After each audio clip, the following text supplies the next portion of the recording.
Thank you very much, Governor of Nakuru County, governors, members of parliament, leaders of various political parties, ladies and gentlemen, hamjambo. Hamjambo tena.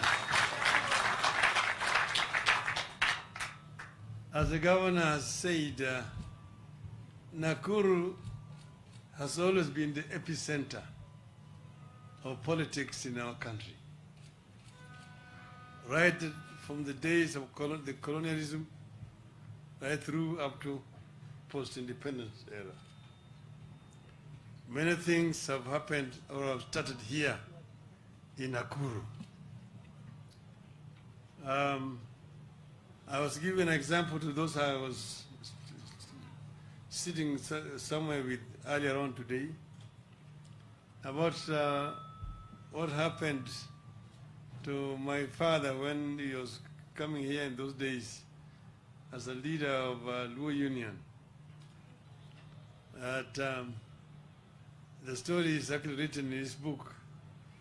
He was with a friend of his, and they were walking somewhere along the street which used to be called Delamere Avenue. And as they were walking there, all of a sudden there's a white man coming on a bike with a bell, and was ringing the bell. Lord Delamere. Lord Delamere. Then Lord Delamere was coming, announcing that he was coming on a horse-drawn cart. So when the Delamere came, they were standing. He was supposed to stand on attention, but his colleague forgot to remove his hat which he was wearing. And as soon as Lord Delamere's convoy passed, the Askaris came to now hit this colleague of his and say, "How dare you wear a hat when the Lord is passing?" And that was Nakuru those days. But anyway, we chose to come here to Nakuru because of the significance of this city to our politics. And we come here to launch what we are calling Azimio la Umoja, a roadmap to united political action. My dear people of Kenya, in March 2018, President Uhuru Kenyatta and myself came together in a historic moment that turned political rivals into partners for Project Kenya. We came together not to serve ourselves, but because we realized that continued political rivalry was unhelpful. The economy would continue to suffer, and the cohesion of our country would continue to be at risk. With that unity, we were able to dissect the problems troubling our country. Sluggish growth and dwindling incomes, insecurity, exclusion from economic and political life of the nation, tribal rivalries and competition, corruption, divisive electoral processes, lack of a shared sense of civic responsibility. In the month that followed, Kenyans spoke. They expressed deep fears that our country is built on sinking sand, that ours is a nation whose systems are getting broken as time goes by, that time is running out for us to fix the systems of the nation. We cannot continue burying the truth that our country stagnates every election year. We cannot continue lying that ours is an equal and happy society. Sooner rather than later, the truth will catch up with us. Indeed, It has caught up with us. No one can deny that we are several countries in one. Some Kenyans are doing extremely well, while many others are struggling to access even the most basic of basics. Most sectors of our economy are experiencing severe challenges, be they tea, coffee, pyrethrum, wheat, maize, sugarcane, or livestock farmers or sectors. Fishermen from the Indian Ocean to Lakes Turkana and Victoria are feeling the pinch. Workers in our factories are feeling the pinch. Teachers in our schools, just like the parents, are feeling squeezed. University academic and non-academic staff, doctors and nurses are all living in duress. Our country is not generating enough jobs to absorb our educated and skilled population.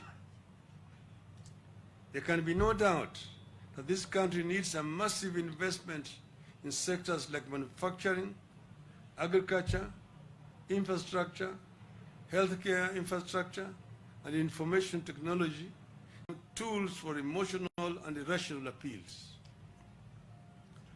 A section of leaders is taking advantage of rather than address the problems.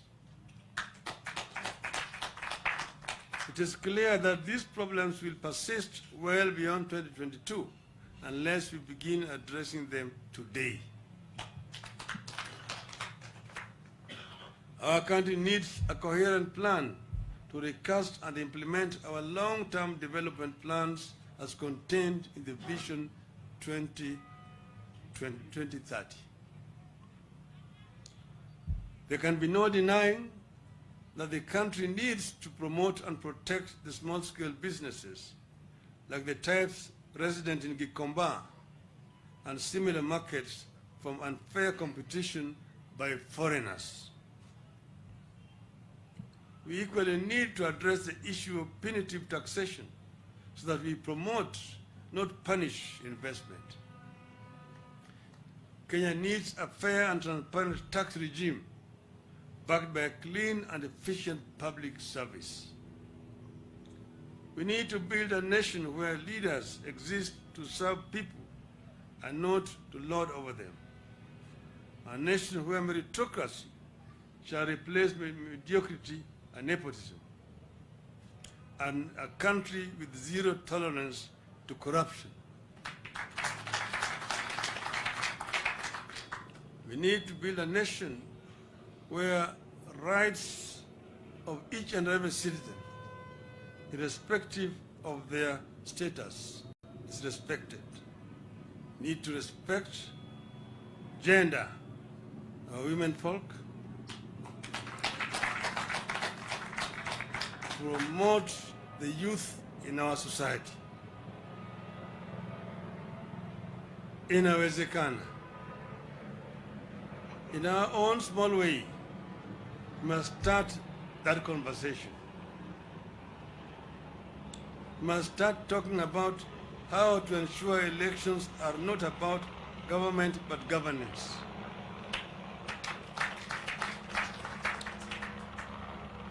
A country where elections are not death paths or traps.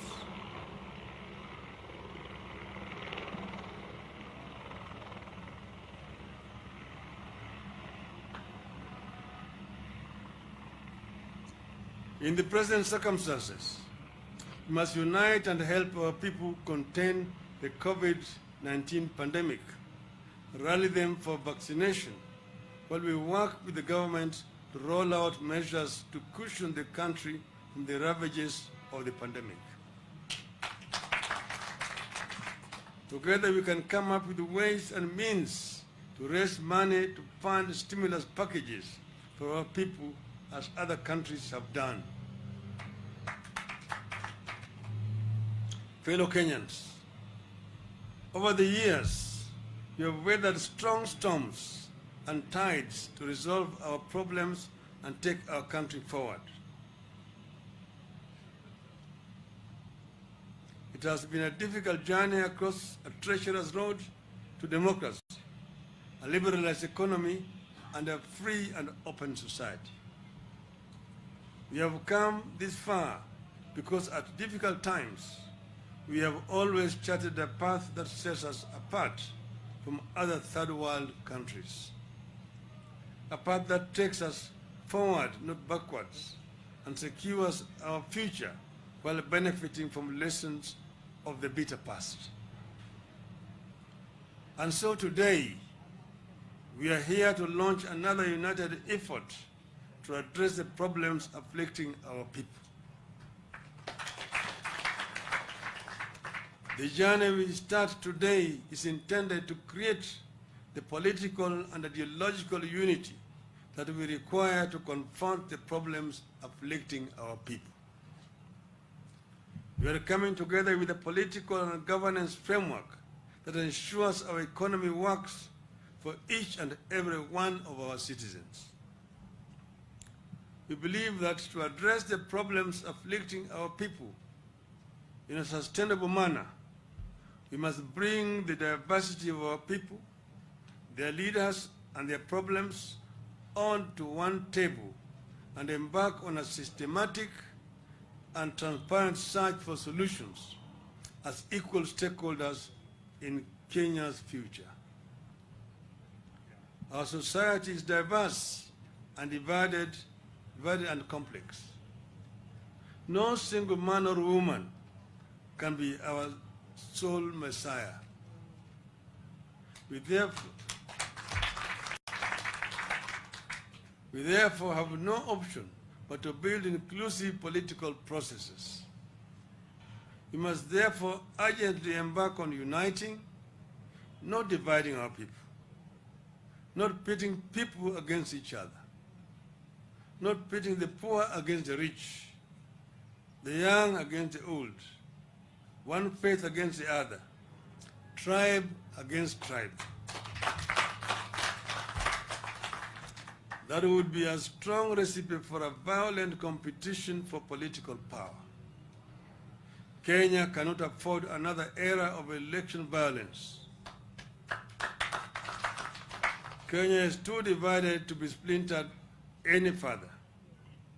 We must unite to safeguard the victories we have scored over the decades and advance them to protect our democracy and freedoms, our diversity and inclusivity, our shared prosperity, and our morals and ethics. We must unite to build prosperity and share it equitably on a table where everyone feels represented. We need a united front against corruption and impunity. We must unite to fight for historically marginalized parts of and people of Kenya. We must unite to create wealth instead of using poverty as a political tool and unemployment as fodder for electioneering. We have to create a culture of forgiveness and not vindictiveness. We believe that to forgive is to be a leader. The times require that we proceed with the tradition of unclenching of our fists and shaking of hands, even with bitter opponents, if it serves the nation. The challenges require that we continue with the tradition of making compromises, coalitions and alliances for the sake of the nation.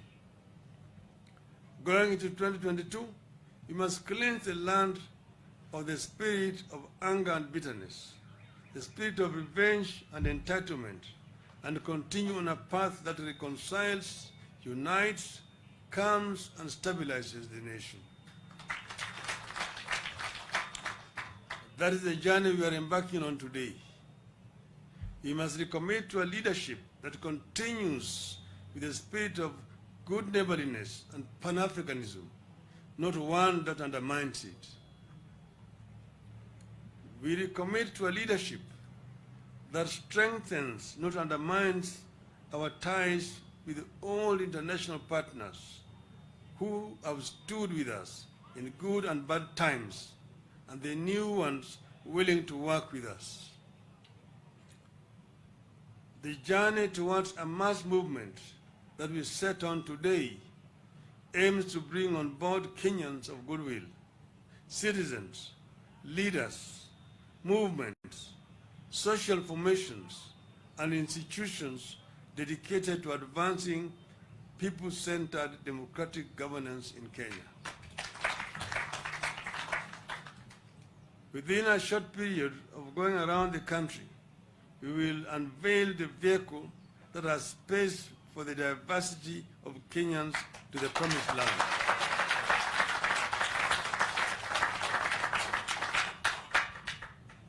Fellow Kenyans, we have spoken so much about unity because we believe it matters. A house divided cannot stand. We need unity of purpose around core, long-term and consistent, not erratic policies with clearly defined goals as demanded by Kenyans. Mere words and catchy slogans will not work. We know where history has led those countries that fell victim to the sweet tongues of politicians. We must not allow ourselves to be falsely led down that path in 2022. We must take the high road and summon the angels in us to recall, not recall our demons. We want every child, no matter their pedigree or identity, to think and believe that it can be morning in Kenya again, that we are about to arrive in a new land full of the most seductive possibilities. Let us rise together to fulfill the dreams of our children and reclaim our great destiny. We must fix this country, fix its systems, fix its politics, then fix its economy.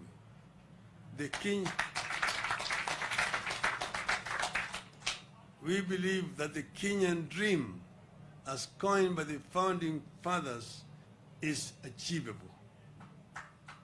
Inawezekana. Let us work together to achieve the Kenyan dream.